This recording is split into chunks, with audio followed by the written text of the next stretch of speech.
Hello' everyone, welcome to my YouTube channel. আজি আপোনালোকক লৈ আনিছোঁ কেইটামান গুৰুত্বপূৰ্ণ প্ৰশ্ন যিসমূহ ADRE, DME, আছাম পুলিচ এক্সামৰ বাবে বহুত ইম্পৰ্টেণ্ট হয়।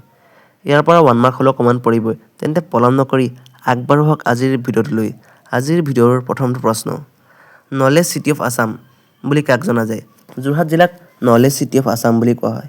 ইয়াৰ উপৰি যোৰহাটক টি কেপিটেল অফ আছাম বুলি কোৱা হয়। নৱদ্বীপ অফ আছাম, অসমৰ নৱদ্বীপ বুলি কোন ঠাইক কোৱা হয়? অসমৰ নৱদ্বীপ বুলি কোৱা হয় নলবাৰী জিলাক। সত্ৰ নগৰী বুলি কাক কোৱা হয়? অসমৰ সত্ৰ নগৰী বুলি বৰপেটা জিলাক কোৱা হয়। বৰপেটা জিলা সত্ৰৰ বাবে ফেমাছ। বৰপেটা জিলাৰ কেইখনমান উল্লেখযোগ্য সত্ৰ হৈছে বৰপেটা সত্ৰ, যাক বৰপেটা কীৰ্তনঘৰ বুলি কোৱা হয়, আৰু সুন্দৰীদিয়া সত্ৰ। এই সত্ৰ দুখন শ্ৰী শ্ৰী মাধৱদেৱে প্ৰতিষ্ঠা কৰিছিল। The land of black magic বুলি কাক কোৱা হয়? The land of black magic বুলি কোৱা হয় অসমৰ মৰিগাঁও জিলাৰ অন্তৰ্গত মায়ঙক। ৰাইচ বাউল অফ আছাম বুলি কাক কোৱা হয়? ৰাইচ বাউল অফ আছাম বুলি কোৱা হয় নগাঁওক। অইল চিটি অফ আছাম বুলি কোৱা হয়? অইল চিটি অফ আছাম বুলি কোৱা হয় ডিগবৈ। চিটি অফ ইটাৰনেল ৰোমাঞ্চ বুলি কোৱা হয় তেজপুৰ চহৰক। মানচেষ্টাৰ অফ দি ইষ্ট, পূবৰ মানচেষ্টাৰ বুলি কোন ঠাইক জনা যায়? অসমৰ শুৱালকুছিক পূবৰ মানচেষ্টাৰ বুলি জনা যায়। শুৱালকুছি কামৰূপ গ্ৰাম্যত অৱস্থিত। ইয়াক চিল্ক টাউন অফ আছাম বুলি কোৱা হয়। এমেজন অফ দি ইষ্ট, পূবৰ এমেজন বুলি কাক কোৱা হয়? অসমৰ দিহিং পাটকাই ৰাষ্ট্ৰীয় উদ্যানক পূবৰ এমেজন বুলিও জনা যায়। স্কটলেণ্ড অফ আছাম, অসমৰ স্কটলেণ্ড বুলি কোৱা হয় হাফলঙক। পৰৱৰ্তী প্ৰশ্ন, কালচাৰেল কেপিটেল অফ আছাম, অসমৰ কোন ঠাইক কালচাৰেল কেপিটেল বুলি কোৱা হয়? যোৰহাট জিলাক অসমৰ কালচাৰেল কেপিটেল বুলি কোৱা হয়। Pyramid of Assam, pyramid of Assam বুলি কোৱা হয় অসমৰ চৰাইদেউ মৈদামক। 2024 চনত ইউনেস্কো ইয়াক ৱৰ্ল্ড হেৰিটেজ চাইটৰ তালিকাত অন্তৰ্ভুক্ত কৰে। গেটৱে অফ আছাম বা অসমৰ দুৱাৰমুখ বুলি কাক জনা যায়? গেটৱে অফ আছাম বা অসমৰ দুৱাৰমুখ বুলি গুৱাহাটীৰ নৰ্থব্ৰুক গেটক জনা যায়। পৰৱৰ্তী প্ৰশ্ন,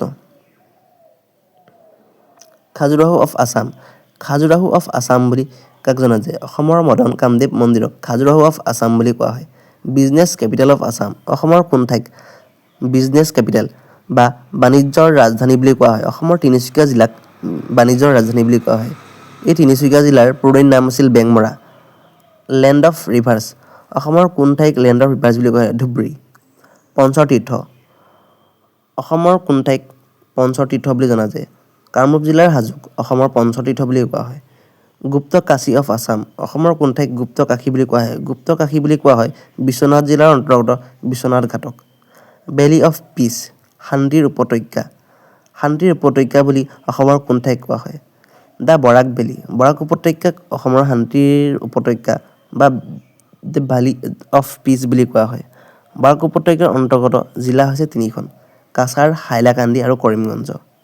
এই বৰাক নদীখন নাগালেণ্ড আৰু মণিপুৰৰ মৌৰাম অঞ্চলৰ পৰা উৎপত্তি হৈ অসমৰ কাছাৰ জিলাৰ মাজেদি বৈ আহিছে আৰু কৰিমগঞ্জ আৰু হাইলাকান্দি জিলাৰ উত্তৰ অংশৰে বৈ গৈ বাংলাদেশত প্ৰৱেশ কৰিছেগৈ।